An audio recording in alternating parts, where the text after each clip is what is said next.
C'est vraiment déconcertant, c'est vraiment décevant.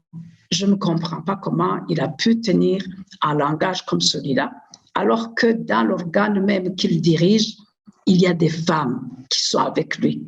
Et pourtant, la même culture dont il parle, les mêmes traditions, les mêmes coutumes disaient dans le temps que la femme n'a pas droit à la parole.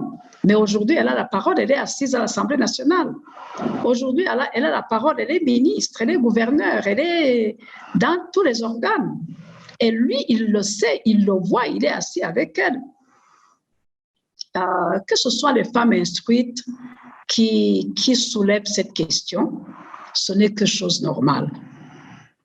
Pourquoi? Parce que la femme qui n'est pas instruite, elle a grandi dans cette culture, elle a grandi dans cette tradition, elle a grandi avec cette coutume, c'est tout ce qu'elle sait, c'est tout ce qu'elle voit. Mais moi qui suis allée à l'école, j'analyse, je regarde les contours des problèmes et je regarde l'expérience des autres. Je regarde l'évolution des choses partout dans le monde. Aujourd'hui, on est dans le monde digital. On sait, on voit, on apprend. C'est normal que ce soit nous qui posons la question, mais ce n'est pas pour perturber le pays. C'est pour faire avancer le pays. C'est pour qu'il y ait justice dans la répartition de ce que notre pays a à offrir à son peuple. 52% de la population, on ne peut pas les considérer comme rien, jusqu'à lui priver de la seule ressource dont dispose le pays pour permettre le développement des familles,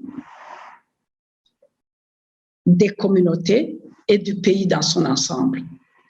Je ne comprends pas que le président de l'Assemblée nationale soit la personne qui puisse s'opposer à ce qu'il y ait justice pour les femmes, à ce qu'il y ait justice pour une si grande partie de la population, si vraiment c'est le développement du pays qu'il veut, si vraiment c'est le bien de la nation qu'il cherche.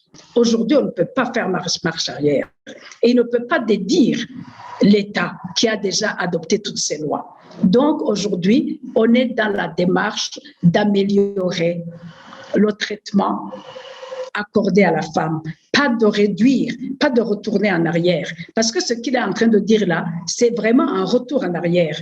Et on ne peut plus. Et nous-mêmes, on ne va pas se laisser faire. On a déjà commencé le plaidoyer. La femme a droit à l'héritage.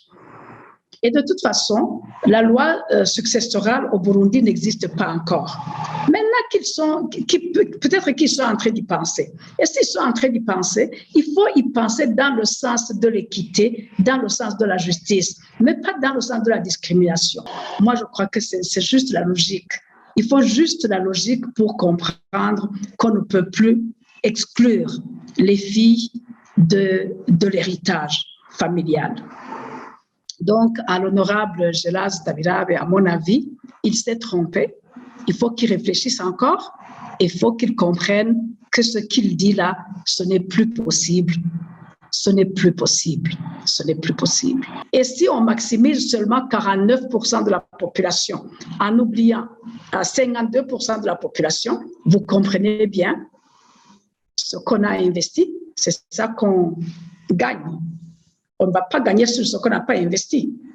Donc, si on oublie 50%, on aura 50%. Mais si on veut 100%, maximisons hommes-femmes. Donc, quand il y a cette question d'héritage, pensons à tout ça. Pensons, oui, à l'intérêt des femmes, mais pensons aussi à l'intérêt de la nation. Pensons au pays. Vous voulez développer le pays et vous privez de moyens de développement à la moitié de la population. Où voulons-nous en arriver?